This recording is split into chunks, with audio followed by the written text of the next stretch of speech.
Hey, Lyle, do me a big favor. Yeah. Bring your microphone up just a little bit. Okay. There you go. Thanks, dog. I couldn't hear you at all.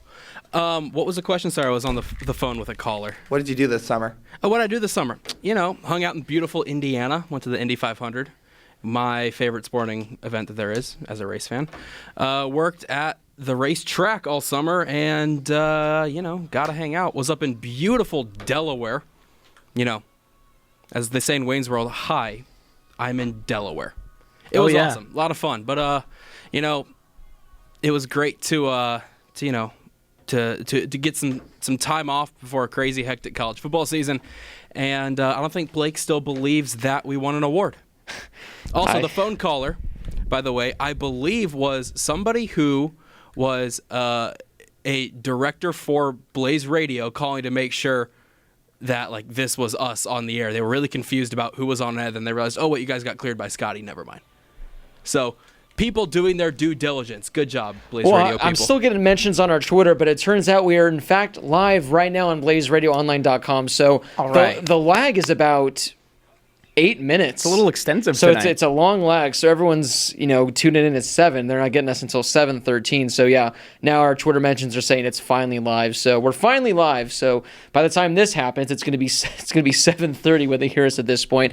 But everyone was spending their summer at the Cape and Indy. I was spending my summer back home covering the Dodgers. For whatever reason, they thought it'd be a great idea to let the host of the award-winning Harris Highlights Show, the Red Carpet Award, go and cover the Dodgers. So I went and covered the Dodgers this summer with TrueBlueLA.com. Go over there, read some Dodger articles if you're a baseball or Dodgers fan. And I got to spend the summer in the Dodgers clubhouse with the Dodgers players. And yeah, what I can tell you guys is that Cody Bellinger and Jock Peterson are fans of The Bachelor. So that's some inside information right there that I'm sure you guys didn't know. And yeah, it was a lot of fun. Got to go to the games. Got to eat a lot of Dodger dogs, as you guys can tell. I ate a lot of Dodger dogs. But it was a lot of fun. And it's really tough, guys, going to a Dodgers game when you're trying to, work on the clock and you can't root for them. It was really tough. Welcome to the real world, Blake. Yeah, I know. It was quite the opener, but I had a lot of fun doing that. So, yeah, TrueBlueLA.com. But it's funny how the four of us were just known for, college football experts. Well, 3 of us are. We got an executive producer there in the studio. I'm kidding, Brady. You know your stuff too. But we all did stuff this summer, not related to college football whatsoever. It would have been tough to do stuff regarding college football. Hey, that's also true. That's actually not true. We know people who were here all summer covering the team. I did meet a college football player because where I was working with and because I actually had a compliance meeting with the NCAA about this. Ooh. I'm technically not allowed to say his name and the place I worked in the same sentence, which is crazy. So I met number 4, who was possibly a Heisman candidate for Purdue this summer. Oh, fun. Yeah. The guy that took in my draft? Yeah. Kyler Murray played in the Cape League 2 years ago, so there's somewhat a college football related. He hit at or below the Mendoza line, but Yeah.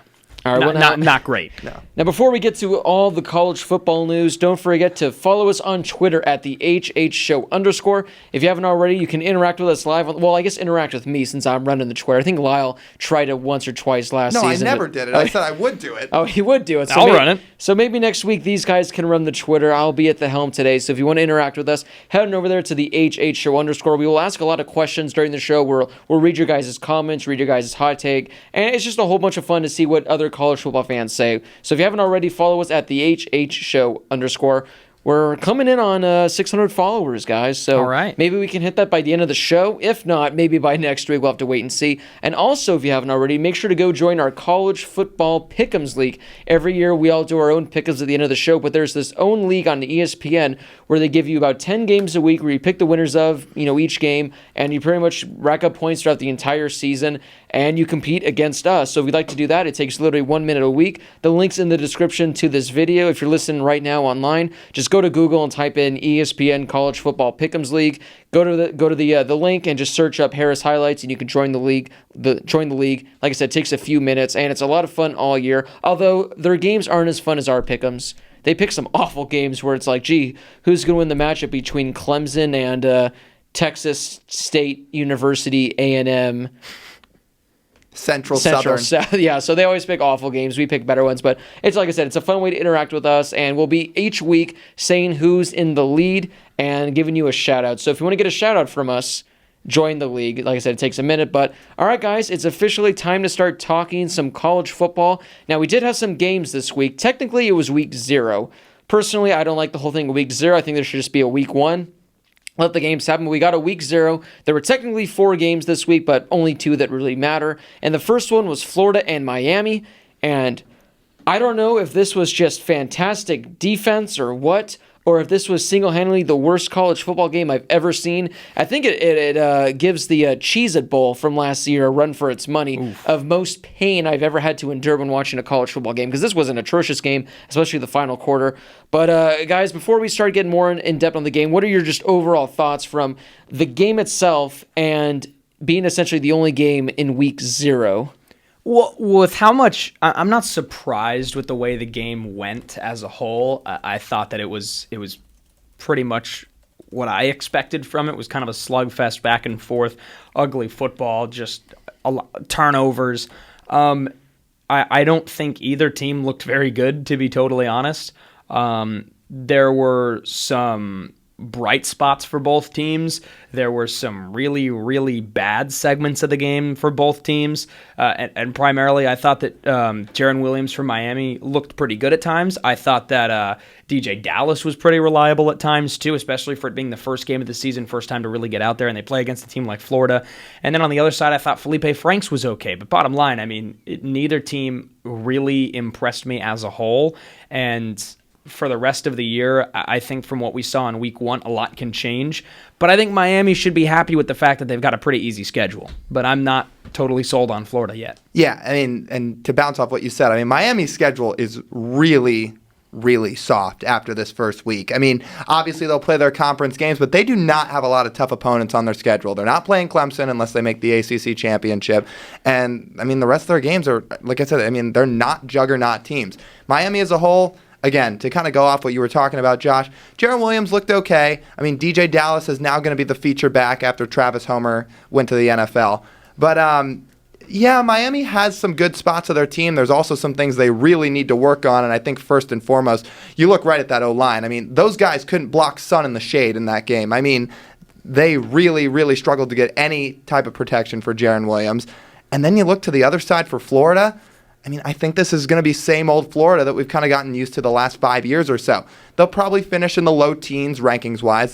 Their defense will be good, but they don't have enough offensive playmakers to kind of put them over the edge. Felipe Franks, maybe he'll build on what he did last year, but I don't think it's going to get to the point where they can really compete in the SEC. So, I mean, this is about what I expected too. I expected it to be, again, in the 20s, maybe low 30s type of scoring game, but, I mean, both teams just kind of, all in all, look pretty underwhelming. See, I think I'm going a little differently on there. I think Dan Mullen showed us that Florida means business. They went for it 4 times on 4th down. They ran a fake punt on the first offensive possession during the game. Fantastic. They took some risks, and it paid off. Granted, it was a close game, week 0. Who cares? Terrible games in week 0. But I was going to say, I think terrible is an understatement. Yeah, but it showed that Florida's not willing to ease off. They're willing to take a risk. Well, they can take risks all they want, but Felipe Franks is ultimately going to be the X factor, and here's a guy who in his first 2 seasons has not completed 60% of his passes. He finished 10th in the SEC last year in passing yards. Okay, but my point being, he has accuracy issues, and he clearly has trouble, finishing games at times. So that's going to have to be the key for Florida if they want to be any good. Their defense is never the problem. The problem is they don't have enough offensive playmakers. And so far this year, I'm kind of sold that it's going to be pretty much the same type of team. So I know it's only 1 week and it's only 1 game, so you can't really determine anything. But my next question is, after seeing this so-called game, would you guys make the case that Florida is more so overrated because they came in ranked 8th, which I think a lot of people were saying that's too high to begin with? Or do you think Miami might be underrated? They came in, they weren't ranked, weren't getting a lot of hype really coming into the season. So if you were to pretty much, I guess, determine one, would it be Florida's overrated or Miami's underrated? I think Florida's overrated, and that's an easy one for me. I'm not sold on Miami. Again, I think it's really good that they have an easy schedule. The ACC, we'll get to that in a little bit. I'm not sold on the ACC either, but at least as of right now, Florida. I don't know. Florida's kind of tough for me this year because the offense is a long way from being able to be reliable for the defense, because I think the defense is still going to be good. I mean, they lost potentially their top 3 defensive players in Polite, Gardner Johnson, and Joseph. But, for the most part, I'm still okay with the defense and where it stands now. I just don't think the offense is where it needs to be a complete football team against the rest of their conference schedule, especially when you've got teams like Alabama and Georgia and LSU just in the conference entirely. Yeah, and I think we're kind of on the same page with this because, so I found this on Twitter a couple weeks ago. So ESPN's The Bear of College Game Day tweeted out that every year since, it's BK's idol, but every year since 2002, the 10 teams that start ranked in the top 10 in the AP poll, one of them has finished the year unranked every single year since 2002. I look at the top 10 in the AP poll right now, I'm looking right at Florida. I mean, again, they'll probably win 8 games. Maybe that gets them ranked, again, in the low teens to early 20s by the end of the season, but they're just not selling me offensively yet. So if I had to pick one of those teams, I'd say it's Florida. I agree with you, Lyle, and I actually had a stat pulled up for later in the show that I'm going to bring up now that you said. Last year, Week 1 rankings, 11 teams ranked in Week 1 were unranked at the end of the season. So it shows the discrepancy and disparity that Week 1 means almost nothing. It makes your 1-0, 0-1, okay? But towards the end of the year, that Week 1 game could either kill you or haunt you. I think this, like I said, the Felipe Franks thing from last year, he finished 10th in the SEC in passing yards. The Florida defense, though, that's where you got to look at is going to hold them. They had 10 sacks. Florida had 10 sacks in this game. And also, touching on the last point, we never talked about the new Miami turnover chain to the touchdown rings, which Fantastic. are awesome. And the underrated part about Miami, I think there's only one underrated part about them, is that that's their special teams unit and the names and the characters they have on that special teams unit. I mean, they've got a Bubba Baxa and Headley, who's just a jacked Australian dude. Well, I was going to say their punter is some 26-year-old Australian guy that they brought over that's playing right now. So if I'm going to say, I'm going to say that I think Miami's a little underrated. I think Florida, I think their defense is legit one of the best in the country. They were unbelievable. But my goodness, that offense with Felipe Franks and that offensive line was just... It was embarrassing to watch. It was painful to watch. But the good thing for that is there was another exciting game that followed, a game that featured a lot of offense, and that is Arizona and Hawaii. And that's okay. So Arizona-Hawaii, now this was a game that just had so many plays, and yet for the Pac-12, another heartbreaking loss. Arizona was heavily favored in this game, guys. Khalil Tate had a great stat line, had a great fantasy day. Couldn't get the job done, though. This game essentially means nothing in the Pac-12 standings, but yet Pac-12, again, I think our buddy Andrew of the show tweeted at me the other day saying the Mountain West now has defeated the Pac-12 in 5 straight games. So the Mountain West has the Pac-12's number. That is something that can't happen.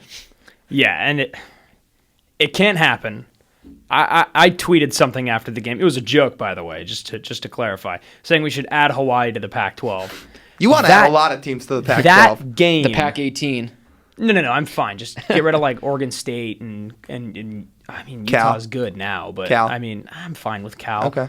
I think Fresno State and San Diego State and Boise State would be cool. That's 3. That doesn't make sense. But hey, it's my hypothetical. I can do what I want.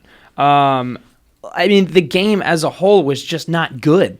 I mean you have Hawaii go up big early on, and then you remember, oh wait, their defense is Hawaii. And then Arizona's like, all right, well, we should get back in this game, right? So they do. And then Hawaii's like, oh, wait, we're playing Arizona's defense. And then they score a bunch more points. I mean, it was just so ugly. And if Khalil Tate was surrounded by more weapons, I think that Arizona would have won the game. But bottom line, I mean, they've got J.J. Taylor as a running back, and they just can't establish the run.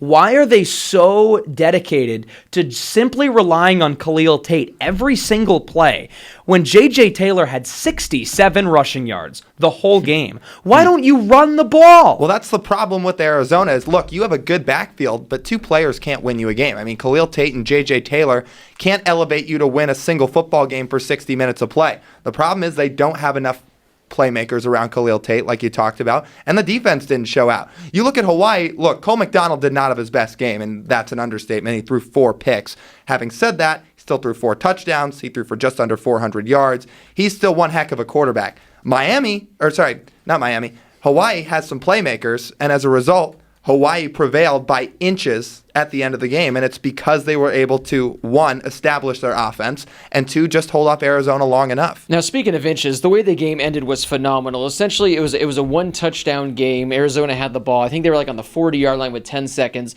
Khalil Tate runs the ball, literally gets tackled at the 1-yard line. But the best part is, I want to set it up because of the clip. You have to know what's going on. The best part is this soundbite of the commentators commentating the clip. Now, these, I guess the three of you guys I guess the four of us are all play-by-play guys now, essentially. But so we're all four play-by-play guys. This is, I guess, play-by-play 101 on what not to do. But needless to say, this is an iconic call. Brady, you may now play the clip. They're going to take their shot here. 5 seconds. He can go. He can go. He can do this. He's going to have the lead.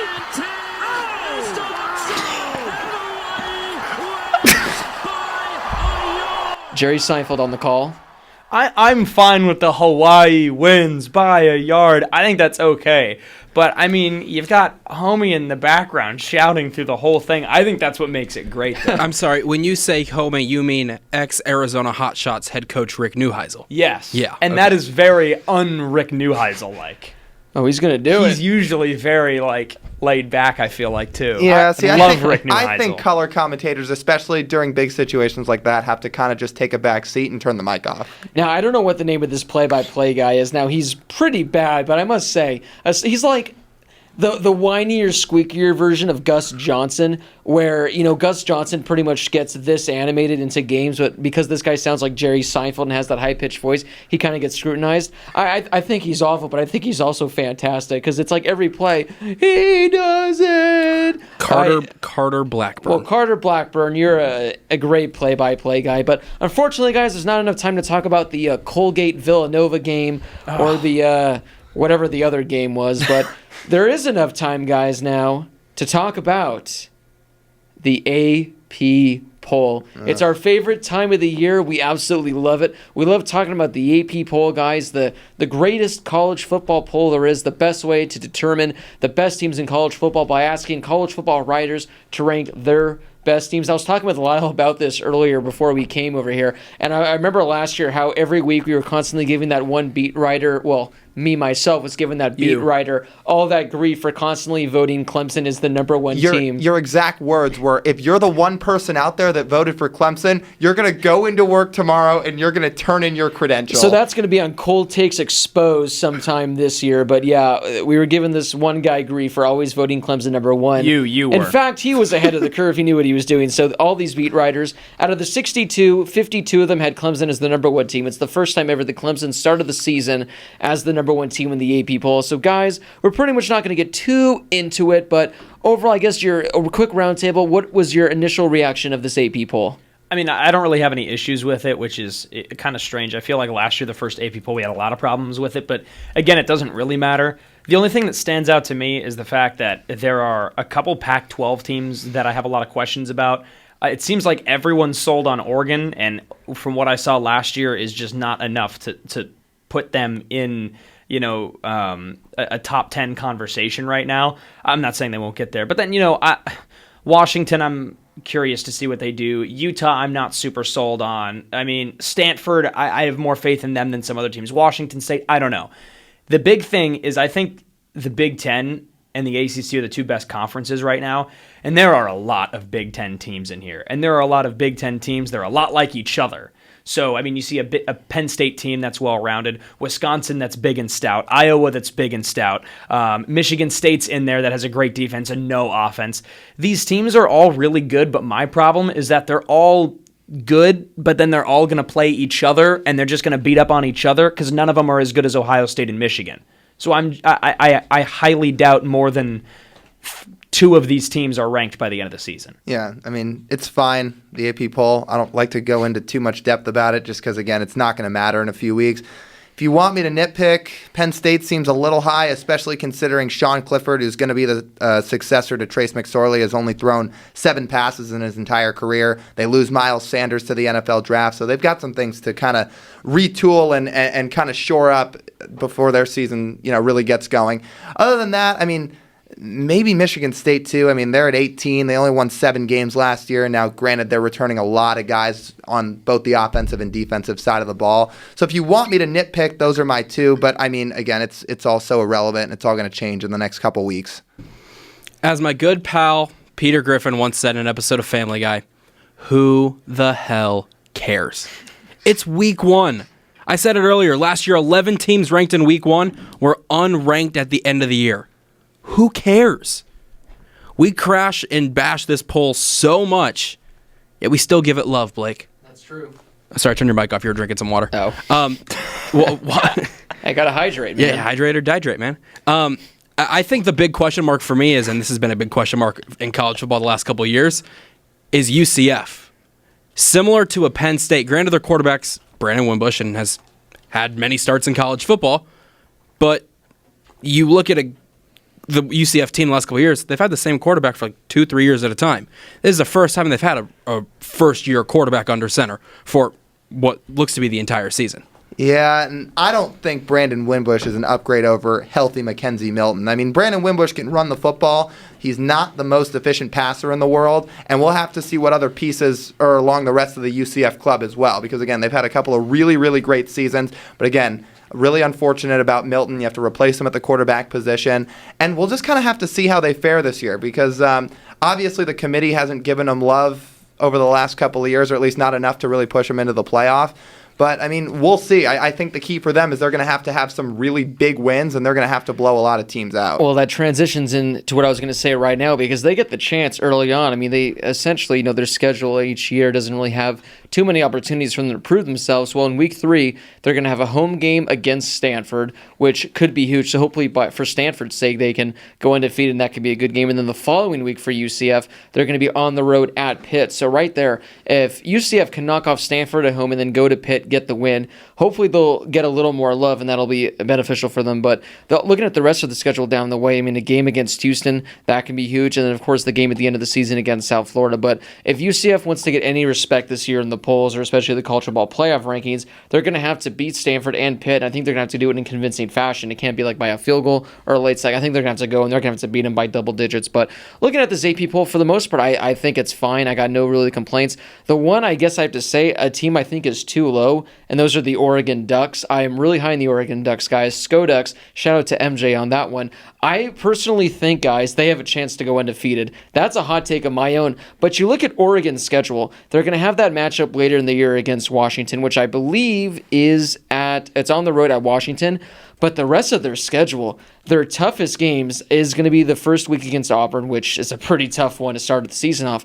But aside from that, the rest of their schedule is fairly easy. I'm not high on Stanford this year. I'm not high on Washington. I don't agree with that. I completely disagree with you. They go to the Coliseum. They play That's an easy ASU win. in Tempe. No, Is it it? isn't. No, it isn't. Is it? At USC for And then Oregon? Is it? I think Oregon wins that game by at least 10. At USC, I don't know at about Stanford, at Washington, Yes. and then at Arizona State. And Those then are all tough places to play. Even Washington State at home. Oh, I'll give. Again, these are all games they can lose. I'm just saying, in each game, maybe aside from this week against Auburn, and depending on how Washington looks, Oregon's going to be the favorite in each game, and there should be no reason they lose each of these games. The only two that they should have any excuse are for Auburn this week and then at Washington in October. Those are the only two that they should have an excuse where they're not favored. I mean, Washington State's 23 right now, but if the last 2 seasons have been any indication, is they're going to shoot their way up through the course of the season. I mean, even with Gardner Minshew gone, and they bring in Anthony Gordon, who's going to be their starting quarterback. I mean, it's the Mike Leach offense. Every year they find ways to put up points. I'm just curious. I think that Oregon is a really good football team, but like what Blake's saying, to go undefeated, especially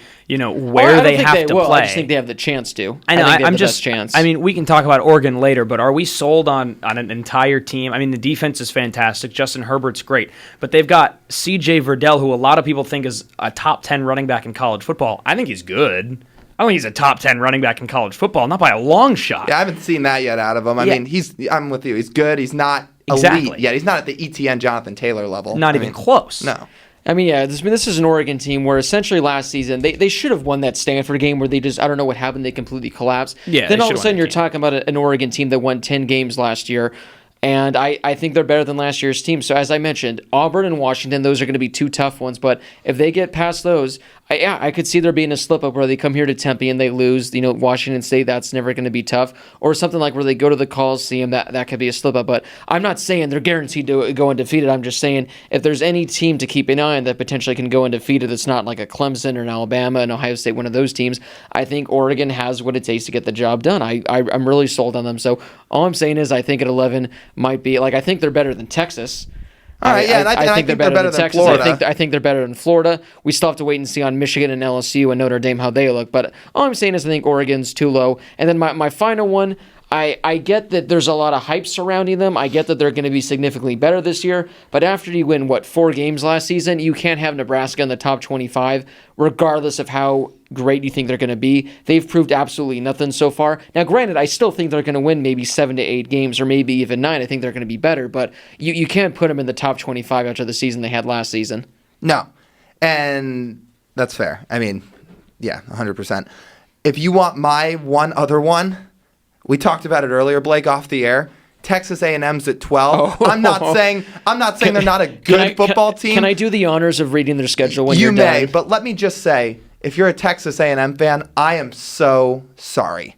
I am so sorry for the schedule that you have to go through this year. Go ahead. Yeah, Lyle and I were talking about this. Now, I think Texas A&M is good. I think that they can be a potential sleeper in the SEC, but the way their schedule is laid out, aside from their Week 1 matchup against Texas State and their Week 3 matchup against Lamar, which, by the way, those could be two death traps right there. They go to Clemson, host Auburn, host Arkansas, host Alabama, go to Ole Miss, host Mississippi State, host South Carolina, and then they finish the season on the road at Georgia, on the road at LSU.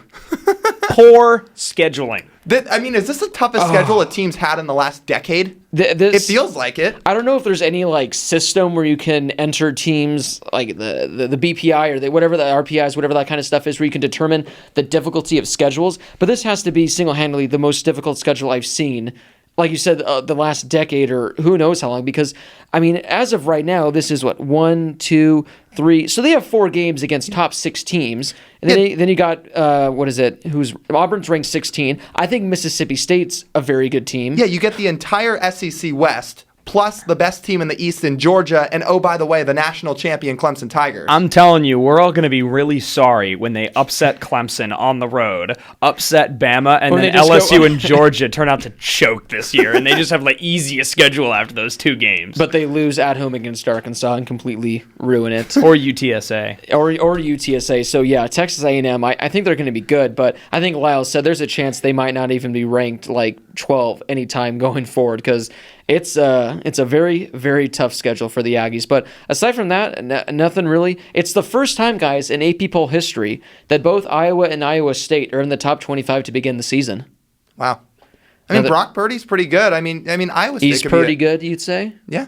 He could be oh, my God. That took a sec. No, yeah, they could be a contender in the Big 12. Maybe not up with Oklahoma, but a sleeper. So, yeah. All right, guys, so now looking pretty much at the other teams receiving votes, are there any teams kind of in here where I think there's about 15 teams that receive votes that you guys can see, not necessarily making a playoff push, but that you think can be a pretty decent team this upcoming season? Mizzou, Mississippi State, maybe. Miami could get put in there. I'm not sold on them. ASU got 3. Arizona got 1. Revise that. And USC got 1. Maybe Oklahoma State, too. Maybe Boise State. We'll just kind of have to wait and see. But yeah, so there's the first AP poll, which brings us now to our conference previews. We're not going to be given a full-on preview for every team in the conference. Kind of just a quick summary, a quick rundown. All right, guys, roundtable right now. Who do you think wins the SEC this year? Might be a little tough. The SEC is the best conference in football from top to bottom. I think I've got Bama over Georgia. Bama always brings in a top recruiting class. They're kind of inexperienced in terms of depth this year. But you've got Saban in charge. He replaced both of his coordinators this year, which is tough. But, he's Saban and they're Alabama. Yeah. So I've got Bama over Georgia in the championship. I do, too. And, Bama's just obviously so loaded. And, obviously they've got a bunch of playmakers coming back on offense like Tua, like Jerry Jeudy, like Henry Ruggs. Then on defense, it's kind of the same thing. I mean, you lose a few guys to the draft, sure, but you get Raekwon Davis and Anthony Jennings back. Your defensive backfield's looking really good. You have Diggs, Carter, and Surtain all back there. I mean, this team Diggs? I did. I mean, this team is obviously loaded. So, I mean, it's them and kind of everybody else in the SEC. There's no need for me to add anything to this conversation. I think we all pretty much know what it's going to be, and that's Alabama. Yeah, I'm going to go with Alabama, maybe Georgia. Texas A&M, if they could somehow pull some of these upset wins, they could potentially get the job done. You just said 3 teams. I know, but hey, I want to give some variety because I don't want to be the one guy that's saying Alabama like you guys. Yeah, I mean, and then another thing, I mean, Georgia averaged like 37 points a game last year, which is pretty solid. But, I mean, for the most part, I thought that they kind of just, picked chalk in terms of their offense. Like, it was kind of like predictable, I feel like. Well, they've got a new offensive coordinator too for Jake Fromm, so maybe they can even open up the playbook a little bit. He's going to have a whole bunch of new receivers, or kind of unestablished receivers. So I think that's something we can watch out for. Plus, DeAndre Swift is DeAndre Swift. So their offense could be maybe more interesting to watch out for than their defense this year. And I think it's just because they've got some questions. All right, guys, now we're going to move over to the ACC. Now, like I said, it's tough. We can't spend enough time breaking down each team, but for some of these conferences, we'll be able to talk about more teams. So with the team or the conference like the SEC, I mean, there's Alabama, there's Georgia, maybe there's A&M. I mean, you can make the case for like LSU, Florida, but can you throw Vandy in as a sleeper? You could throw Vandy in as a sleeper, but hey guys, thank you. We love you, man. There we go. There's the Go Tigers. I mean, I think LSU is going to be a good team this year, but it's kind of like the whole Texas thing, like. Until they prove it, until they can prove that they can win 11 or 12 games, it's just we have nothing to say. So LSU, you might be a sleeper, but maybe not this year. All right, guys, this is where I did my extensive amount of research and my notes, and I have plenty of hot takes for you guys coming right now, and that is for the ACC. So, guys, who do you think, out of all these great teams in the ACC, comes out on top this season? Duke. Some might say that the ACC is the best conference in college football. I thought that was like the right. majority. You're right. The ACC might be the best conference in football. And actually, I'm going to take that back. So you know how the Pac-12 has gotten a lot of flack these last 2 years? I see no reason why anyone should argue that the Pac-12 is the worst conference in football this year, because it is absolutely the ACC, and the ACC boasts the defending national champions. Arguably one of the greatest college football teams of all time. Yeah. Yes, and outside of Clemson, the ACC has no one.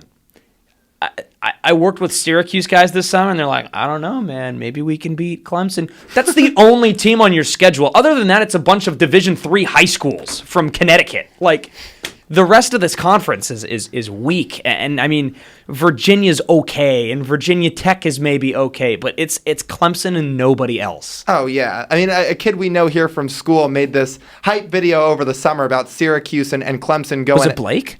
No, unfortunately, it wasn't me. But he made a hype video about Syracuse and Clemson going at it, and it's with Avengers Endgame, like audio. And basically, at the very end, it has Thanos saying, "You couldn't live with your own failure. Where did that bring you?" Cuts to Trevor Lawrence, and it says, "Back to me."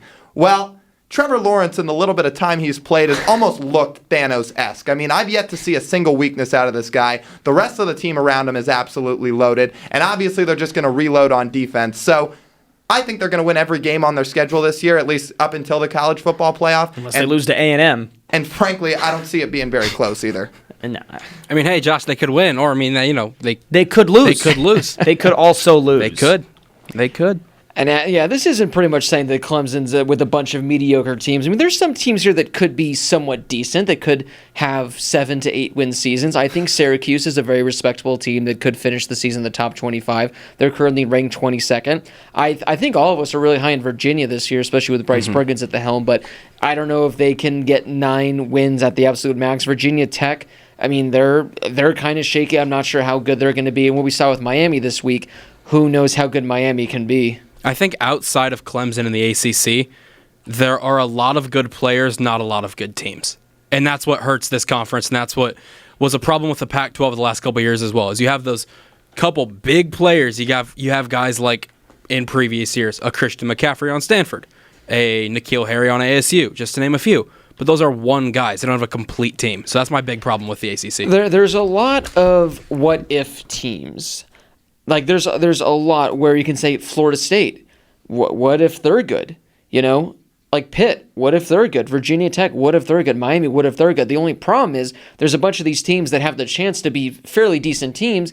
It's just that it's not really expected. I guess maybe aside from Clemson, the team with the most hype is going to be Syracuse, and that's just because they're ranked. But a lot of these teams there's not really a bunch of expectations. Now, could some of them surprise? And like a Florida State, could they shock everyone and win 10 games? Could Syracuse shock everyone and win 10 games? Yeah.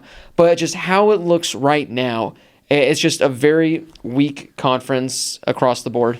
I mean, if you look at the AP poll, and again, we've trashed on the AP poll a lot these last few seasons, and not a lot right now. You have the number one team in the country out of the ACC, that's Clemson. And the only other team ranked is Syracuse at 22.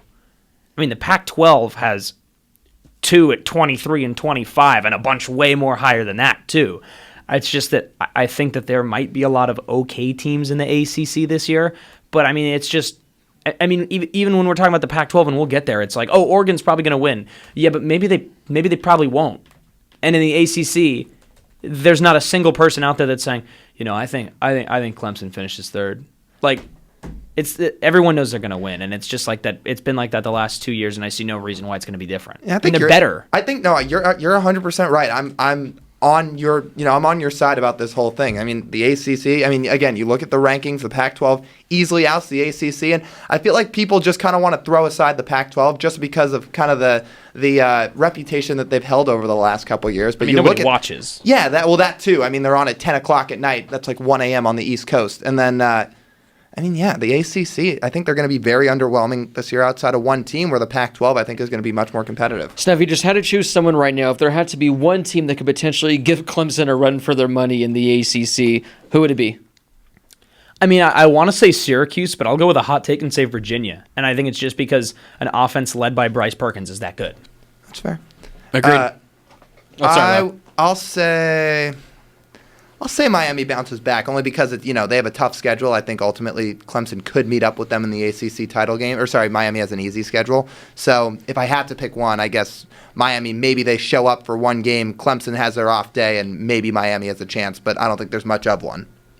I had Syracuse and Virginia written down, so one of the two of them. Yeah, I like Syracuse, but I also like Miami as well, as Lyle just pointed. So moving now to the Big Ten.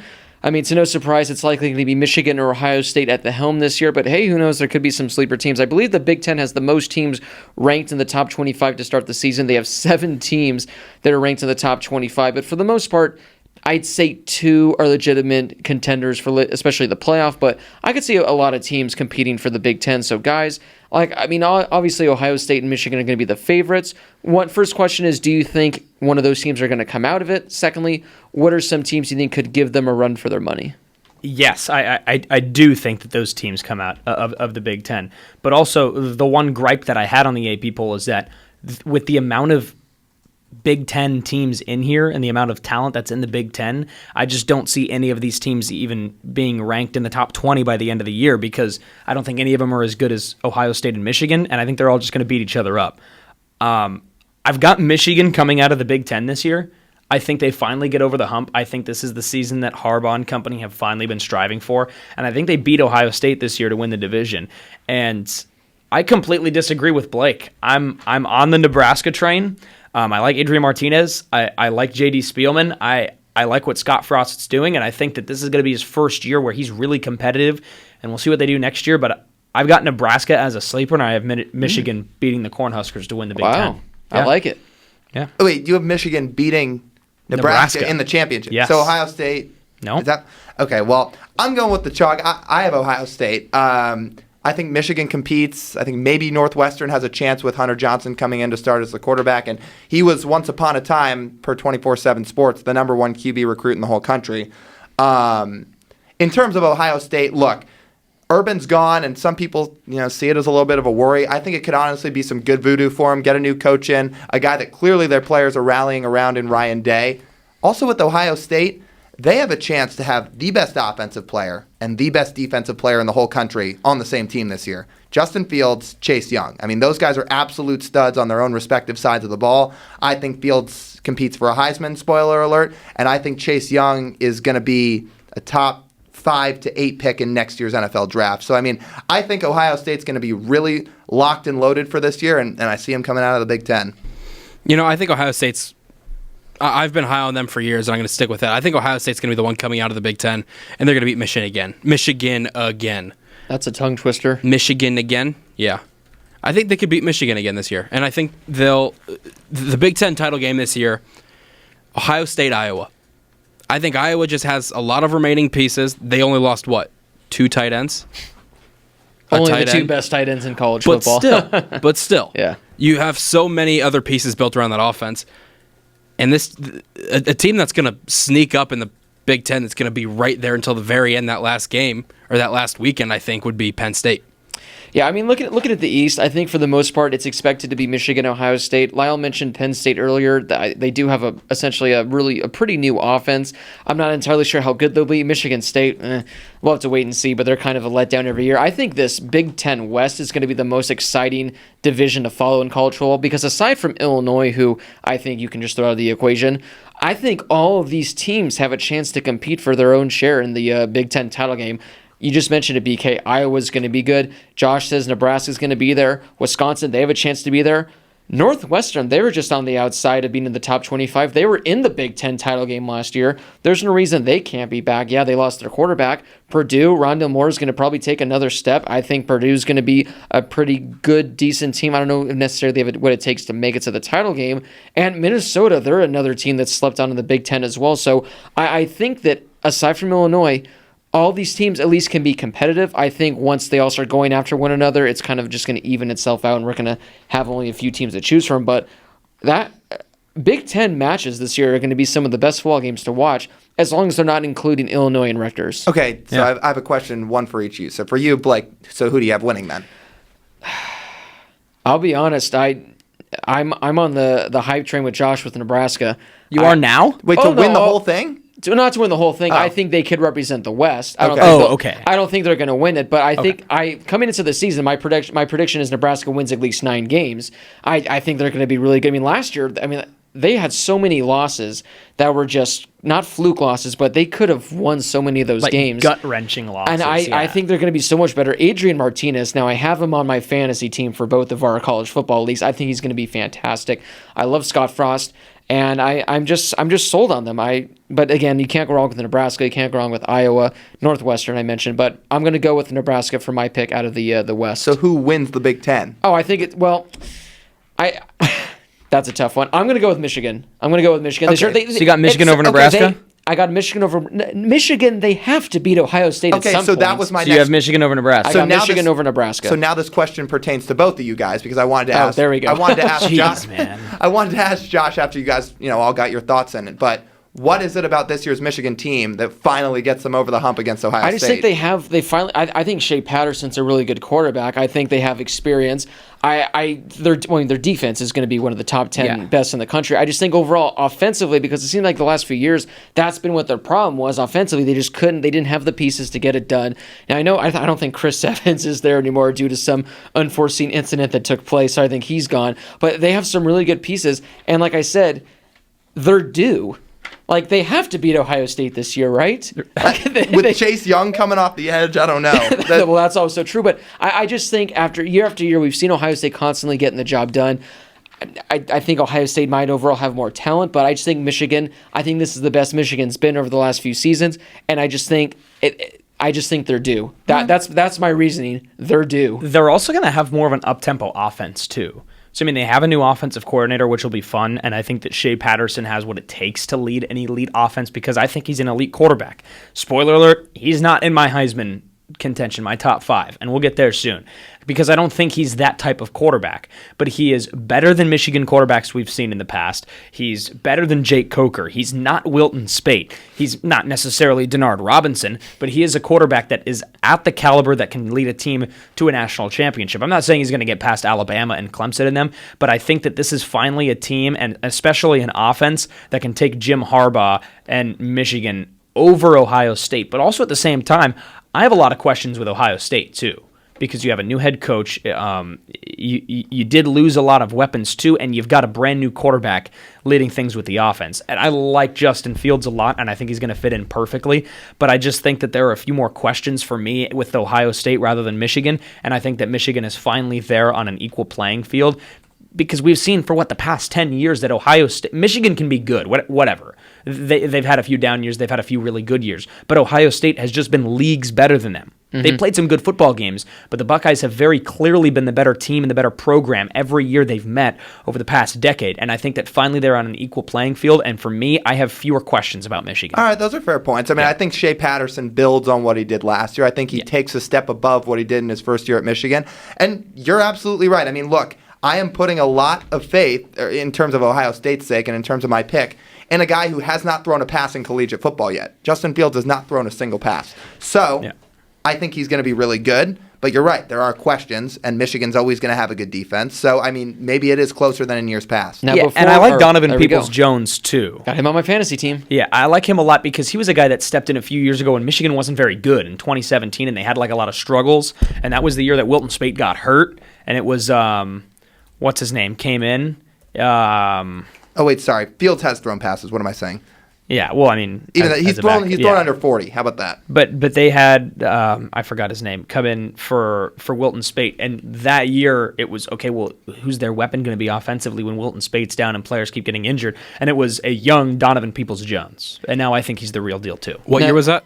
2017? 2017. Yeah, they went 8-5 that season. Now, before we move to the Big 12, we have some hot takes on Twitter in regards to the Big 10 championship game. Brandon Peters. Coming into quarterback for Michigan. Josh? No, but before John him. O'Corn? O'Corn, yes. So we got some hot takes in regards to the Big 10 championship. The first one comes from our friend Matt, who says in his Big 10 championship, he has Rutgers over Illinois. It's a bold Is this strategy. Matt Berner? Yes, it is. Matt, you're never going to be on this show. And the other one comes from our good buddy Andrew Koster, who says, hot take, Purdue beats Ohio State. I was in really the expecting Big him to Ten say Clemson championship. wins the Big Ten. So Purdue over Ohio State. I guess Rondo Moore might have a lot of yards for that to happen. But, hey, that's what hot takes are for, you know? They don't necessarily have to be the best takes. They have to be the hot takes. Well, I mean, they did it last year, not in the championship game, but they did beat them. All right, guys, moving over to the Big 12 now, though. This is going to be another exciting conference. So, guys, as of right now, who do you think wins the Big 12? For me, it's the same thing as last year. It's OU over Texas, and I just think that Oklahoma reloaded. Last year, my favorite receiver in the country outside of Real Deal N'Keal Harry was Hollywood Brown, and I had Hollywood Brown and CeeDee Lamb on my fantasy team last year. And now my favorite receiver in the country heading into the year is CeeDee Lamb. So I'm really excited to see what Oklahoma's going to do. I think their offense is going to be phenomenal again, maybe even better than it was last year. Trey Sermon's the guy, CeeDee Lamb's the man, Jalen Hurts I think fits in perfectly, and I think their defense is better too. So I've got them, and I think Texas is back, but they're not back enough to win the conference, especially if Sam Ehlinger is the team's leading rusher again. I mean, establish some sort of run game with Keontae Ingram this year, and maybe they'll win the conference. I got Oklahoma, Texas, too, so I'm going to ditto what you just said. CeeDee Lamb is on my fantasy team this year in our 10-team league, not here in our 4-team league, but I'm a big CeeDee Lamb guy as well. I think he's going to catch even more balls and build on what he did last year, even more so with Hollywood Brown gone. You have Trey Sermon at the running back position. You got potential for a third straight Oklahoma quarterback to win the Heisman. I don't think it quite happens, but I think Jalen Hurts is finally going to get the opportunity to throw the ball a lot more than he got to at Alabama. But, yeah, I think this Oklahoma team's going to be good. I think Texas will compete with them. I think they take a little bit of a loss losing Lil Jordan Humphrey because that was quite the receiving duo last year with him and Johnson. Now it's just Johnson. And to be fair, Oklahoma lost Hollywood. But regardless, I think Oklahoma just has more pieces to stay above where Texas is currently at. I think Oklahoma, Texas. That's pretty straightforward. I'm really excited to see how Brock Purdy does this season. In a true, would this be his true first full season? Or did he play the entire season? I think it was the second year. Second, but keep an eye out for Brock Purdy. That's all I'm going to say. Yeah, no, he's really good. Like and yeah, this will be his second year. He played in 10 games last year. But yeah, I had Iowa State as my sleeper in the Big 12 because I think Purdy can take him to a new level, and I think he's a really, really good quarterback. Yeah, I hate to go with chalk, but I'm going to go with Oklahoma and Texas this year. I'm still kind of going back and forth between who I want to give the edge to, but guys, real quick, if there's going to be any team that comes out of nowhere, I think Lyle just mentioned his, but who's a sleeper that could potentially give either Texas or Oklahoma a run for their money? It's tough. I'm going to say Oklahoma State. I like Chuba Hubbard, and I like Tylan Wallace a lot. I think outside of CeeDee Lamb and maybe a few other guys, I think he is the best receiver in the country. And I think it's just tough to count those two guys out. I think Oklahoma State is going to be a lot of what it was the last 2 years, where it's tight for a few games, and then they kind of fall apart at the end. Like I said, I got Iowa State, and I think BK is on the same train. I got Iowa State. The big thing you have to look out, though, is the loss of David Montgomery, because he was such a key factor in that offense last year. So he's the big spot to fill. Yeah, I like Iowa State as well. Maybe potentially TCU sneaking in there, but I think it's for the most part expected to be Texas and Oklahoma, which brings us now to the best conference of them all, the greatest conference in college football, the Conference of Champions. The MAC? And that is the Pac-12. Conference of Champions. Not the Sun Belt, but the Pac-12. All right, guys, who is your pick, your favorite, your prediction? The Pac-12's got 5 in the top 25 to start the season. I gotta be honest. How about that? I have no idea. I really don't know. I'm gonna take for now. I mean, I think this is the toughest conference to predict by far right now. I'm going to go with Oregon despite what I said earlier, and I'm going to go with Utah despite what I said earlier because I think that's the safe pick. I'm just not sold on anybody else, though, either. I think Stanford and Washington are going to be good. I'm not sold on Washington State. I think Oregon's going to be better than both Stanford and Washington. But then the Pac-12 South, man. I mean, for the third year in a row, I think ASU can win anywhere between 4 and 9 games. I have no idea. And I think that everybody's also sleeping on USC, and I think they all think that USC's crap this year.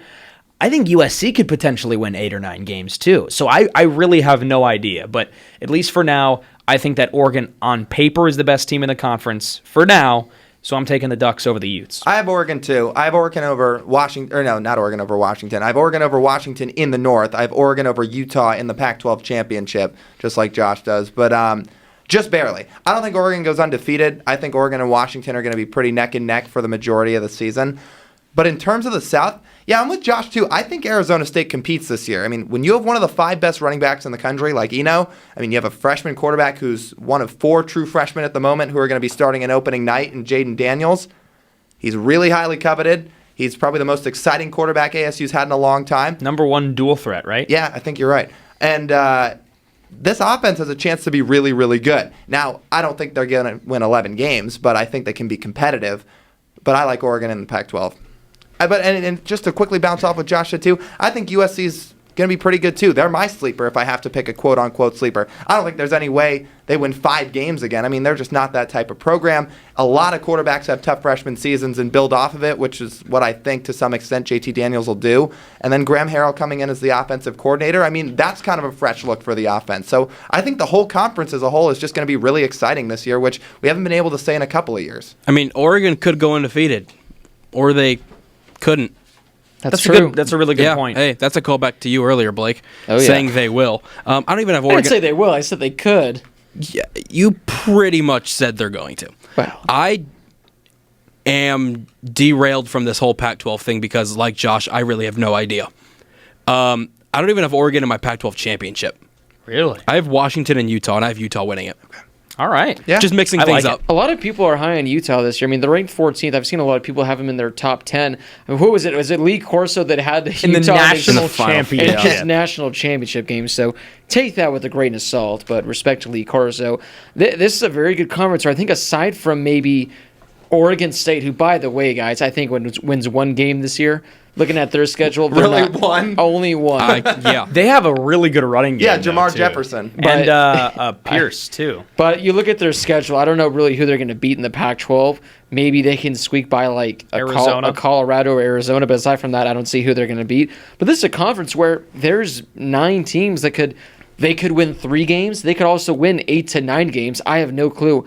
I have Oregon over Utah in my Pac-12 title game, but I wouldn't be shocked if Washington's there. I wouldn't be shocked if Wazoo's there. I wouldn't be shocked if ASU or USC's there. I mean, there's just so many teams where we have no clue. You can just put all the teams in a hat and pick out who you're going to have in the title game, and you can go, okay, I'll go with that this year. There are and very there's a few chance. teams. If you could have said all but maybe 3 teams to meet up or even win the Pac-12, and I think you probably could have persuaded me, as long as it wasn't Colorado, Oregon State, or UCLA. Well, I was going to say, I think the only teams that have absolutely no chance in competing are Arizona, Oregon State, Colorado, and then UCLA is still a toss-up just because... I think they're actually going to be okay. Well, I think in so, Chip's too. second year, I think they're going to be a lot better. Which is what I was going to say. I think, but who knows? But I think 9 teams, I think, can compete. Which is going to be exciting. I like UCLA over Cal, personally, but, I mean, that's just me. a lot of people are high on... I mean, everyone's high on everyone this year. But hey... That's all you got to say. So it's going to be a fun year in the Pac-12. Unfortunately, we have no time to talk about the non-Power 5. We can make time next year next year. Yeah, we'll make time next year for the non-Power 5. We'll make time next week for the non-Power 5. But guys, we talked about all these teams, all these conferences. As of right now, before we start the college football season, who are your final 4 teams? Now, I'm not saying your final 4 teams now. Who are your best 4 teams? I'm saying when the college football playoff comes out, who are going to be the final 4? I've got Clemson number 1. I think they're clear-cut the best team in college football. I've got Alabama. Again, there's questions about them for me, but not enough to not have them at number 1 or number 2. I've got Michigan at 3. I'm sold on Michigan for now, and I've got the Wolverines at 3 after winning the Big Ten. And I've got Georgia at 4 because I think Georgia's that good. The defense is there. I think the playbook opens up a little bit for Jake Fromm on offense, and I think that they do enough to potentially be undefeated come SEC championship weekend and win or lose against who I say is Alabama in that game. I think that Georgia has done enough to make a playoff push, and I think that Notre Dame can get there too. I think that Oklahoma can get there too, but for now, for me, Clemson, Bama, Michigan, and Georgia. 1 through 4, Clemson, Bama, Ohio State, Oklahoma. So 3 of the 4 teams return to the playoff this year, and I have Clemson repeating. 1 through 4, Clemson, Bama, Georgia, Ohio State. Clemson, Bama, Michigan, Nebraska. and Oregon. Really? Got to be hot somehow, right? I gotta be honest. I have no idea. I have to write it out. That'd be what like you Josh think is saying hap- UC Davis is going to make it. Oh yeah, go Ags. I mean, in this show, you've been like, I think Oregon's going to go undefeated, but they probably won't. But they're going to the playoff. But they could. I do not think they're making the playoff. Kayvon Thibodeau can have 15 sacks all he wants. Justin Herbert could build on what he did last year, which he's going to need to, considering he didn't have a very good year. I mean, he had an okay year, I guess. I don't think Oregon's quite good enough to get there. I think they'll finish around 8 or 9. And that's okay, but that's why it's my hot take. All right, And guys. your show. Speaking of our, that's also true. It's our show, guys. Speaking of predictions, it's time to go with remember our that you said Heisman predictions. Well, it is our show. I wouldn't know since I have to do all the groundwork for this. All right, guys. Heisman. We're gonna go with top. You guys can go with your top 3, your top 5, your whatever. So, who do you guys think are gonna be the favorites to win the Heisman? Who are your predictions to win the Heisman? I gotta be honest, they're pretty straightforward for now. Trevor Lawrence to start. I think he leads Clemson to another national championship over Bama. I think they go back to back. After that, I've got Tua because it doesn't matter what Tua's doing. He's just going to be in the conversation.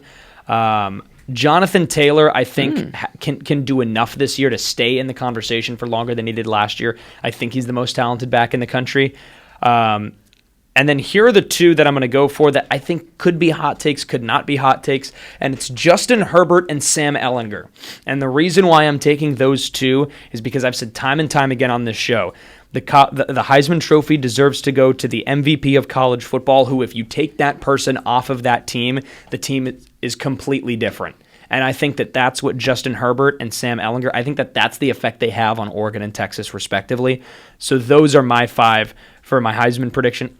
A couple wild cards. I mean, maybe Rondale Moore, maybe Benjamin, may even, and then I think the obvious one that I had to leave out is Justin Fields. 1 through 5. Trevor Lawrence at number 1. It's pretty simple. I mean, I've said it already on the show. He looks like John Paul Jones and plays like Thanos. So I got him at number 1. Great. So I got him at number 1. I mean, I've yet to see a weakness. I got Tua at number 2. Justin Fields at number 3. Again, I'm high on him. Yes, he's thrown less than 40 passes in his college career, but I really think he thrives at Ohio State. Jalen Hurts at number 4. And I got Jonathan Taylor at number 5. I got Trevor Lawrence at 1, Tua at 2, Justin Fields at 3, Jonathan Taylor at 4, Adrian Martinez at 5. I like it. Adrian Martinez just missed my top 5, but mine I got Tua at 1, Trevor at 2, Justin Herbert at 3. If Oregon goes undefeated, then he's got to have some pretty good numbers. But I think overall, I think Clemson and Alabama are going to be undefeated as well, so we're going to have to wait and see how that goes. At number 4, I got Justin Fields. And at number 5, guys, I got a name that no one had, that barring their team collapses, I got De'Ara King at 5. He had 50 touchdowns last season. I think he has the chance to have more for Houston. If Houston just can win 9 games, all they got to do is win 9 games, go 9-3. I think he'll be in the Heisman contention. Not to win it, but I think he'll be near that back end, maybe like the 5 to 7 range. Yeah, and Greg Ward made a run back a couple years ago when he was at Houston, so it's possible. I thought about having guys like him or Mason Fine on my list, but I just feel like these group of 5 guys never get enough love because the knock on them is they don't play enough competition. So yeah, I think De'Ara King has a great year. I just don't know how close he gets to winning the Heisman. All right, BK, get that millionaire music cued because I have a fun segment for you guys. Oh, no. It's only going to take a few minutes. It's something we're going to try this year because Blake's Bets is Defunct. no more, unfortunately. Got us kicked off of For whatever YouTube. reason, Like, what are we I doing guess- this again? Gone forever. Putting the word Bovada in the description of YouTube videos became... YouTube changed their community guidelines where if you had a sports betting site in the description, they took the videos down. So half of our shows from last year are now gone. I have no broadcast reel now. I'm still trying to work and find them. So Blake's Bets is no more, but you can still make your Blake's Bets and let me know how you guys do. But we're now going to move over Link to is not in the description. The link is not in the description. We're going to move over to our new type of betting segment, and it's called Over or Under. Why does it sound like it's a Halloween episode? Now, pretty much, guys, I'm just going to give you guys a stat, and you guys are going to tell me if it's going to be over or under. Ooh, fun. We have 4 right here, so guys, I'm going to start with Jonathan Taylor. Last year, he had 2,194 rushing yards. This season, 2,325 rushing yards. Over or under? Under. Ooh, right on the beat, too. Little bit under. I'm going over. I'm going to go with the over as well. I think he can get it done. Eno Benjamin rushing touchdowns. Over. He had 16 last season, guys. 16. I'm going high with this one. 20. Rushing or total touchdowns? Rushing.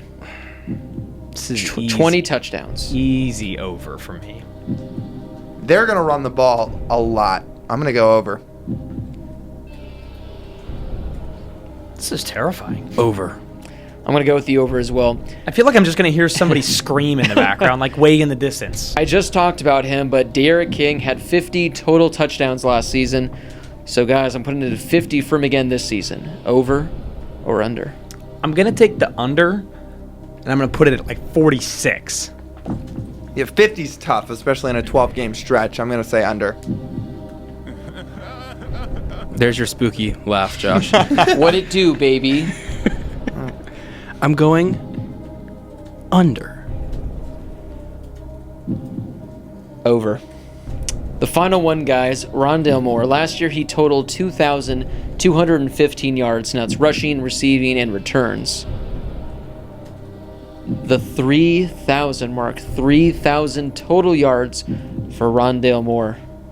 For me, it's the under, and I think he's good enough to do it, and I think that he's probably their best weapon, so he's going to get a lot of reps. But also, I just think that there are a lot of really good defenses in that conference, and I don't think he's going to do it. 3,000's a lot. 3,000 is almost seems insurmountable. He's a Christian McCaffrey holds the record with nearly 3,800.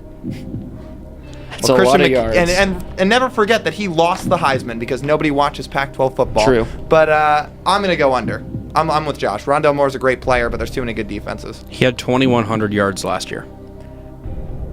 But did you include his pun? I did. Well, I guess 2,132. I'm going to have to go back and add my stuff. Regardless, if he wants to get 3,000 yards, he's going to essentially have to average about 65 to 70 more yards per game, which I think is doable.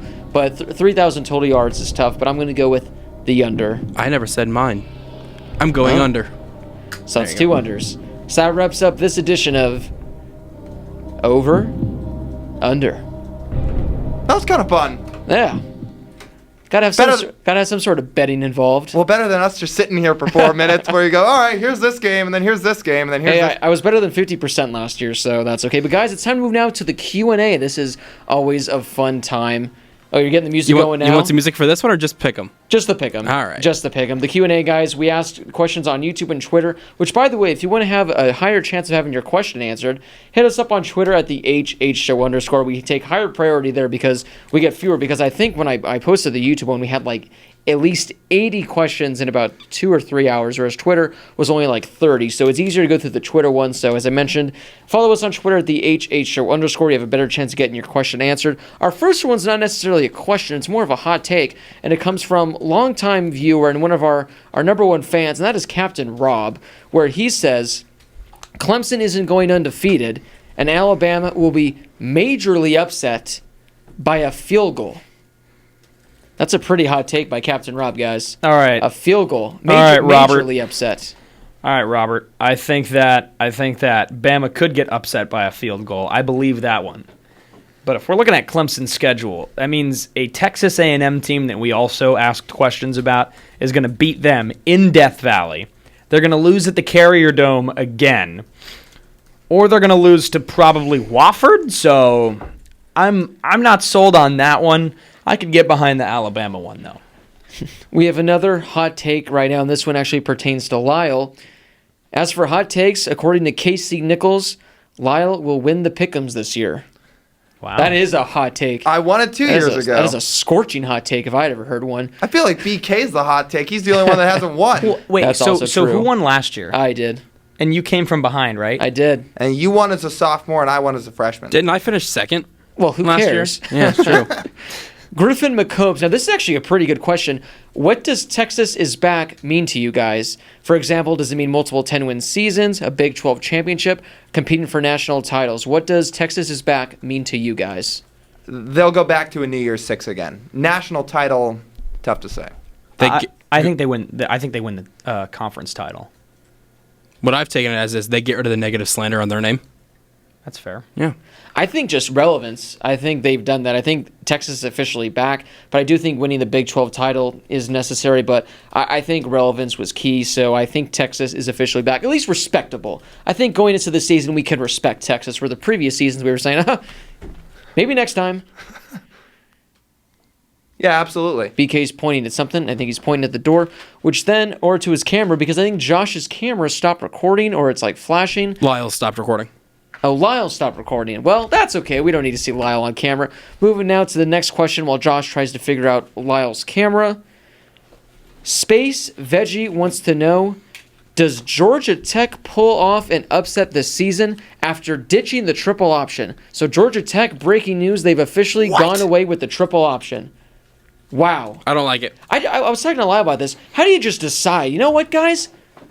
We're going to go with the triple option this year, no more. And they all say, yeah, sure, let's do it. Did they? I don't even remember. Did they run the triple option when Megatron was there? They couldn't have because of how much he got the ball. Who knows? I mean, that was too early for our time. We talked about that last year. I remember that, like how that offense succeeded if it did run the triple option. But I don't like that. I don't like it. I don't think they can upset Georgia or Clemson. Maybe they can beat somebody else on their schedule. I mean, if you want to call like NC State or maybe, I don't know, who else could compete? Virginia, a sleeper team, or maybe those guys will be favored over Georgia Tech and they end up winning, then maybe if that's what you call an upset, not a big upset. All right, moving now to TDT Void. Lyle, you're back on camera, so that's fantastic. Josh, what are your thoughts on Georgia Tech going away with the triple option? Sounds like a whole lot of L's to me. Just kidding. I mean, maybe. I don't think they're going to be good, but... Yeah, that's okay. They still have cool helmets. TDT Void wants to know, besides quarterbacks and running backs, who has the best shot at winning the Heisman? So I guess essentially wide receivers or defensive players or tight ends. Again, if you want to pick a defensive player, I've already made the case for Chase Young. Receivers, I almost had LaVisca on my top 5 as a little bit of a quote-unquote sleeper, although I think he's more of a household name now. So I would say Young, LaVisca, or Jerry Jeudy. I think that it would have to be, if you're taking a wide receiver, I think it would have to be Rondale Moore. And the reason why I don't think it's somebody like Justin Ross or Jerry Jeudy is because you also have another Heisman candidate on that team, and they would have to kind of rely on each other, which that's something that could maybe be a problem in college football. If that's a debate we want to have another day, like, okay, well, if, for example, JT Daniels throws for 5,000 yards this year, a third of them are to Michael Pittman, people are going to be looking at JT Daniels and not Mike Pittman. That's my example because people don't necessarily know who those guys are. But obviously Trevor Lawrence and Tua Tagovailoa are at the forefront. So that's why I think that maybe it would have to be a wide receiver away from Bama or Clemson or a team with an established quarterback. You stole the words right out of my mouth. I was going to say All right. a guy like Jerry Jeudy, but who's throwing him the ball? Tua. Rondale Moore could be, if any of them, that guy, or LaVisca. He's going to be interesting to watch this year because watching projections and predictions, Colorado is expected to win like 4 games. Yeah. Well, he's But that he's- whole team. Well, I know. Yeah. But if But they win 4, they're going to have if to they win at win least 4 like 8 games- to 9 games for him to be considered. Unless he just goes for 3,000 yards, 40 touchdowns, Well- 300 catches. Well, I don't know about the 3,000 yards, but the thing about him, again, is they would give him the ball in, like, goal line packages, too. When they get 5 yards from the end zone, they just give him the ball out of a direct snap, and he just tries to run it in. It's basically give your best player the ball. Jay Slong wants to know which Georgia transfer will be more successful, Jacob Eason or Justin Fields? Fields, no doubt. I think it's Fields, but I think they both have good years. Fields. I feel a lot of people have forgotten about Jacob Eason, that he's over there with the Huskies now. I think he's definitely an upgrade over Jake Browning, I think we can all say, Yes. without a doubt. So I think they're both going to be good, but I have to give the edge to Justin Fields. Brady wants to know, does Chattanooga have a chance to upset Tennessee? Yes. Yes. I think the answer is yes. I was just trying to figure out if I really meant it or not. But yeah, It's easier. of course I meant it. Easier than Alabama or LSU. And never forget that they had a lead after a quarter against That's the true. University of Alabama. That's true. Whoever asked this question is a great human being. A great human being and Yeah. a great name. Cost Sports wants to know, should Power 5 schools play FBS schools only? So essentially meaning none of this FCS stuff whatsoever. 100%. I mean, heading into this season, USC, UCLA, and Notre Dame were the only 3 schools to never schedule an FCS team, and USC ruined that this past year by now scheduling my UC Davis Aggies for next season, and I am so outraged by that. I think that is a joke because now your two biggest rivals can boast that they're the only 2 teams that have only played FBS teams throughout history, and I think that is such a bad and blindsided decision by USC Athletics. I think 100% that Power 5 schools should only play FBS schools. Why does Alabama need to play New Mexico State? Why do they need to play Western Carolina in the second to last game of the year? Like, people want to give Notre Dame a hard time all the time about join a conference, blah, blah, blah. Look, their schedule's probably harder because they're not in a conference, because if they just straight up join the ACC, we just talked about how bad the ACC is this year. Instead of more ACC games, they go and play USC and Stanford, who are historically 2 really good programs. But that meanwhile, you have Alabama, who's here scheduling Western Carolina. So yes, I think absolutely Power 5 schools should only play FBS is Western schools. Carolina FCS? Oh, are they not? I don't know. I thought they. I mean, usually Alabama plays an FCS school that second to last week of the season. No, they I played know. I Chattanooga. mean, last year they played Mercer. like Mercer. Yeah. Yeah. I mean, Yeah. you're right. The Citadel. They're FCS. I think they are. They are. I said, what do we say? Clemson plays Wofford this year? Come on. Yeah. It's So- a waste of time. Come on. Come on. So I think absolutely yes, but also there's one exception. Absolutely one exception in what it should be. When it's ASU and they play Sac State week 2? No, but yes. Here's what it is. The bowl games, a team needs 6 wins to qualify for a bowl game.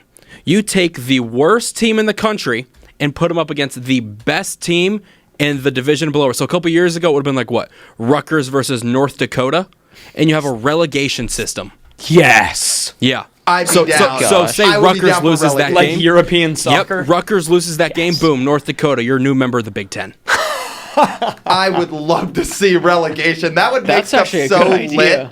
Oh my God! That's a great Imagine idea. if James Madison or North Dakota State got their way in from beating like Illinois or Oh, yeah. Rutgers. That's a genius amazing. idea. BK with a fantastic idea, and it's only week 1. Let's go. Wow, he's Wilton peaked too Spate soon. for Heisman. All right, guys. The final question comes from Swiss. It's Sweiss.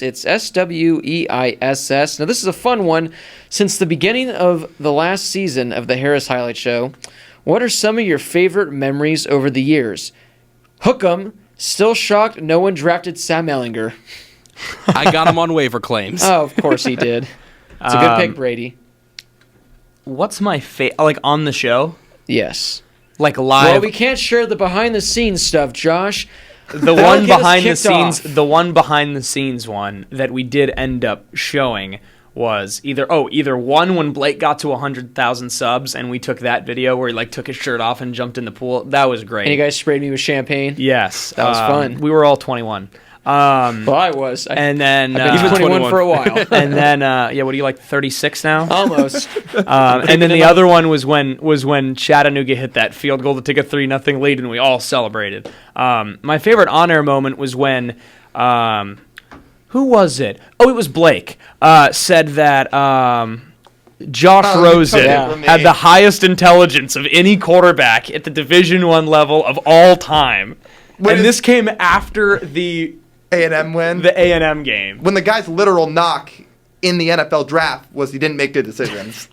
At the time, I meant he has like the best NFL readiness, and for some reason I said the best IQ in college football, which I immediately took. Well, yeah, a lot of people thought he was one of the most NFL-ready quarterbacks that was playing in college football at the time, so it wasn't that bad of a take. But legendary Arizona Cardinal. All my moments are on air, although those two off-the-air moments you mentioned were awesome. My three on the air, I got one for each of you. The Josh Rosen one, you already talked about that. When I made you choke on your water from our worst to the worst take. Oh, yeah. And then when BK tried to actually argue that epitome was said epitome when it's epitome. I'm looking forward to Lyle's reasons why he's picking worst of the worst teams this year. Oh, yeah. Did you prepare those are one? always good. Yeah. All right. Me too. Man. One of my favorite on-air moments was, for those that don't remember, we had a slight hiatus. Why is that? Because things happened and they shouldn't have. So one of my favorite on-air moments that we had was when we were recording in the ASU Law Building. You took mine. And do you know what the exact moment I'm going to say? I think. When we were tweeting, and this is when we were on the Zane Gonzalez obsession. And in the middle of the show, Zane Gonzalez liked one of our tweets, and we absolutely lost it. Like, we were screaming and yelling, absolutely lost it. That was one of my favorites. And I think more recently, Lyle brought up a great point. The Josh spitting out his water and choking on the water and actually falling on the ground was iconic. We should point out that Brady made that into a GIF along with every single gesture to the camera at the beginning of every show that I've ever done.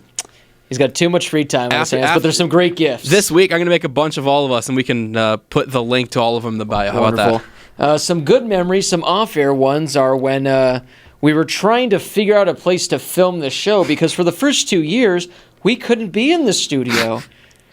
And, we were in the studio for year 2, and then something happened, but hey, that's okay. But we were going to, like, the ASU Law Building. I think we were filming some in, like, the ASU the classroom. PBS studio. Our first episode was done in the ASU PBS, head studios up on floor 6. This is pre-camera. It was like the soundproof studio, but it was huge. Some We'd roll around security in guards chairs. showed up and was like, "You guys can't be here." But that was after like 4 episodes, and the studio the studio manager for every studio in the building walked in on us in the middle of an episode that wasn't live, and then was like, I can just get you guys a studio, right? And we were like, really? Ultimately, it didn't work out because we wanted to record at like midnight every time we did the show. We also used to record at like 10, 11 p.m., so that was fun.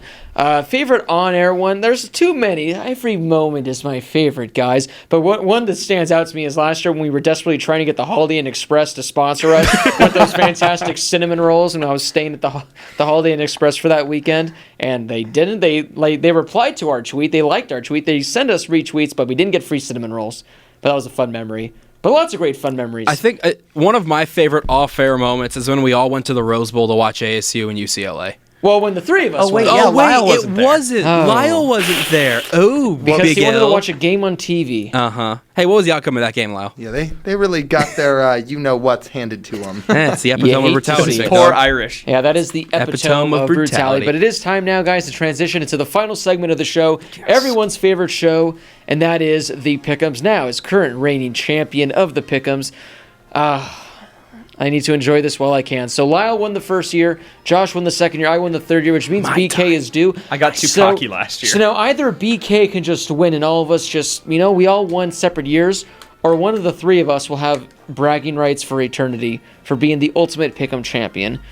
Speaking of Pick'ems, guys, if you haven't already, go join the Pick'ems League on ESPN. The link's in the description. If you want to go over to Google, type in ESPN College Football Pick'ems, search Harris Highlights. You can join the league, pick 10 games a week, and the winner at the end of the year will get a special prize. That prize is yet to be determined, but you'll get a shout-out every week if you're in the lead. Have you guys joined yet? That's what I'm trying to do right now. Hey, that's okay. No. I'll do it before Saturday. All right, guys, so it's time to begin the Pick'ems.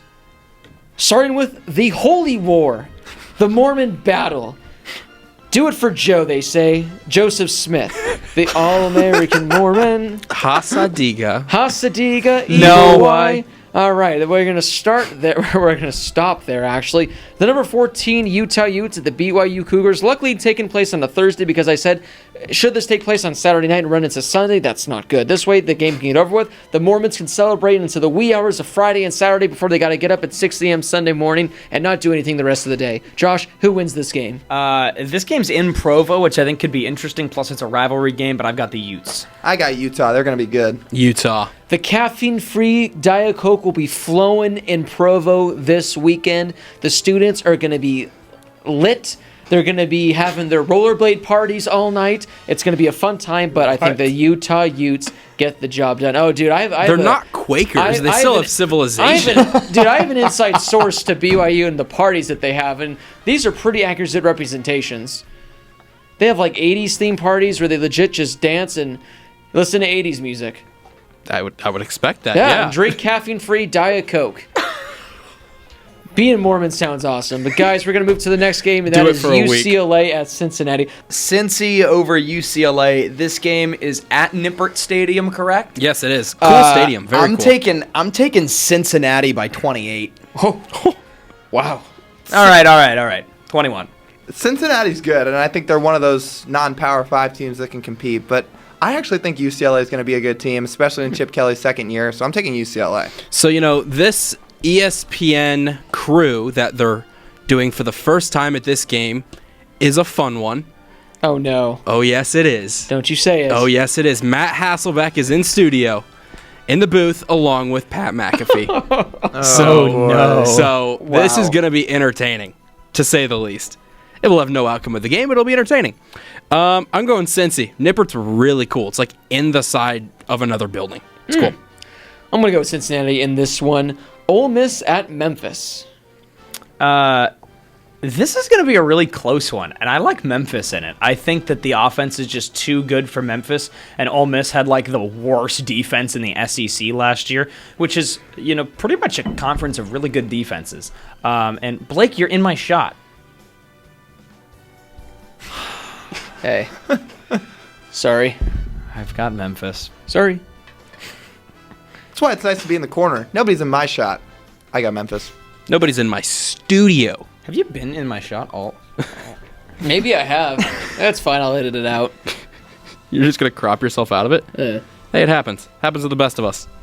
And the worst of us, right, Blake? Sure. All right. I'm going with Memphis in this one. Ole Miss finished last season on a 5-game losing streak. Ooh. I'm going Memphis. Yeah, I'm going to go with Memphis in this one. Brady White, he's still there. Who would have thought that 2 former ASU quarterbacks would be some among the more better quarterbacks in the country? Blake Barnett, have to throw him in there, too. That's also true. Well, he had a kind of a down year, but that's okay. He's still pretty decent. James Madison at West Virginia. How cool is this one? I like this one a lot. I'm going to go West Virginia because it's the safe pick, and I'm trying to get ahead early. I like West Virginia too, although like you said, this is a cool game. A really good FCS school against a Big 12 quote-unquote contender. I mean, maybe there'll be more middle of the pack this year, but still think it'll be a good game, although I've got the Mountaineers. I got the Mountaineers. Take me home. James Madison pulls off the upset. Guys, this is arguably the best team in the FCS. West Virginia's not going to be as good this year in years past. I think James Madison wants to make a statement this game. They want to prove that they're among one of the better teams. Maybe they're trying to make a case to be, D1. Put them up in the relegation bowl against Rutgers. The relegation bowl. We'll just make it our own, like our own custom fantasy league. We tried to do that one time. But I'm going to go with James Madison. A battle of the Carolinas. The Cox versus the Heels. The Tar Heels, that is. So North Carolina, I believe, is one of 4 teams in college football that is starting a true freshman quarterback in Nick Howell. Yeah, it's North Carolina, Boise State, Auburn with Bo Nix, and then ASU with Jaden Daniels. And it's Nick Howell. I think Nate so. Howell? I think it's Nick Howell. I'm just not really sold on North Carolina. I think South Carolina could be a pretty decent team this year. Again, they're playing in the SEC, so I don't expect them to do too much. But they have some weapons, especially on the offensive side of the ball. So I'm taking the Gamecocks. Sam Howell. Sam Howell, not Nick. Their backup quarterback, also a freshman. Also a freshman whose name is not Nick Howell. His name is Jace. His name is Jace Howell. Nope. Just Jace. I got South Carolina. I got the real USC winning in this one. Sorry. I will punch you through the glass in this studio. Sorry to the Fighting Jeffrey Saturdays. I cannot pick you. I'm going U of SC. I really like the Cox in this one. We didn't even mention Mac Brown's return to college football. Yeah. Oh, yeah. But yeah, I'm You want me to play Return of the Mac? it's gonna be forgotten. I'm not trying to get copyrighted. Virginia Tech at Boston College. Here's another fun one. ACC play starting off the bat. BC could be interesting this year, but also the ACC is not good this year. I've got Virginia Tech. I like Boston College. A.J. Dillon leaves them to an opening game victory. I got Virginia Tech. Yeah, I'm gonna go with Virginia Tech in this one as well. Speaking of Virginia, let's go to Virginia at Pittsburgh. Okay, so another ACC matchup to start the season, and I'm going with former Sun Devil Bryce Perkins because I'm looking for fantasy points. Not in this league, though, in a different league. Yeah. I like Virginia too. I got the Cavs.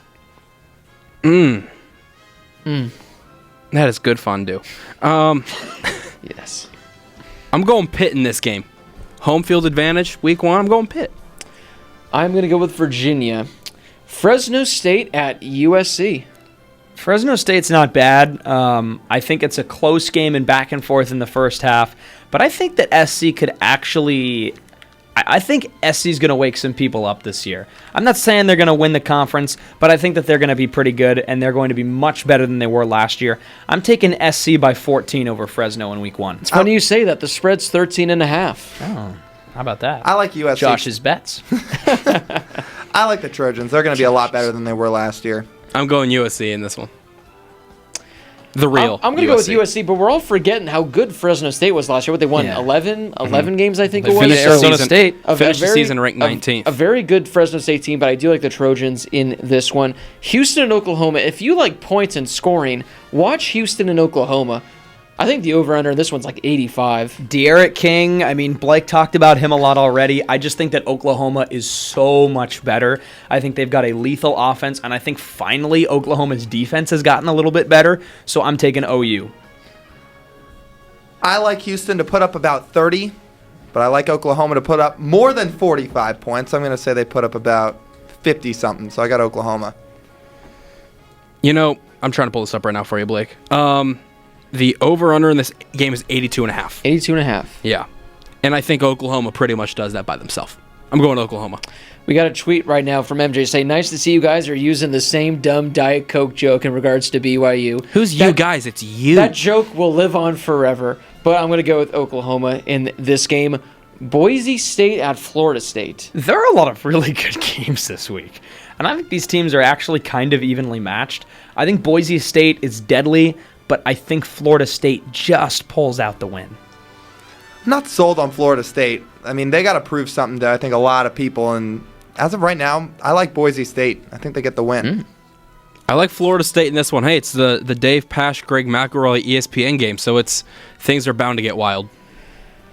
I like Florida State in this game. I think it's going to be a good one. I think it's going to be a close game, but I'm going to go with the Seminoles. I said Florida State, correct?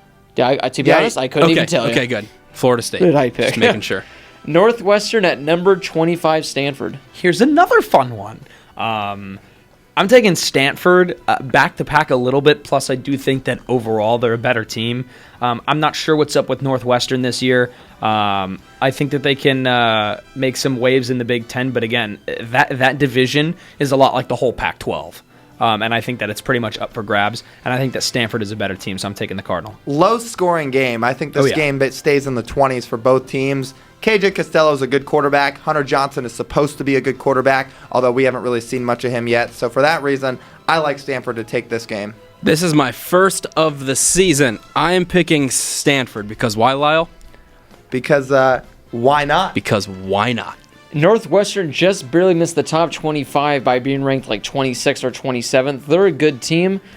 I like the Wildcats in this one to get the win on the road. The number 11 Oregon Ducks against the number 16 Auburn Tigers, because this is going to take place at Jerry World. Gee, I wonder what percentage of Auburn fans are going to be there. All of them. My guess is about 80 to 85. I think, again, and I've said this before this show, I'm not sold on Oregon, but at least on paper, to me, they're the best team in the conference heading into the season. But again, I'm not sold, so Oregon proved me wrong. I've got Auburn. This is going to be one tough task for Bo Nix, a true freshman quarterback, playing in his first game at Jerry World against a really good team like Oregon. I like Oregon in this game. I like Oregon too. That the true freshman quarterback, like you guys said, 1 of 4, is something to just be cautious about, and especially with the scary defense and the defensive front seven that Oregon has, and a strong tout D-line there. I really think the Ducks could put a beat down on Auburn in this one. I'm not going to say they are, but I think they could. Because, Oregon has to win if they want to go undefeated, That's right, Blake? also true. So I'm having some problems with my camera. I guess we're all having... Josh says I got 5 minutes left to record, but that's fine. We're going to finish the show in 5 minutes. I'm going to go with Auburn in this one. Cool. All right. I'm kidding. I'm going to go with the Ducks in this one, which brings us to the worst of the worst, Wagner at UConn. Well, guys, I don't know much about Wagner, but what I know about Connecticut as a state is that every single town in the state is Berry. So they basically were like, oh, we're near water. Welcome to Waterbury. Oh, there's a guy named Dan. This town's called Danbury. Oh, look at all these trees. We're going to call this Woodbury. And you know what?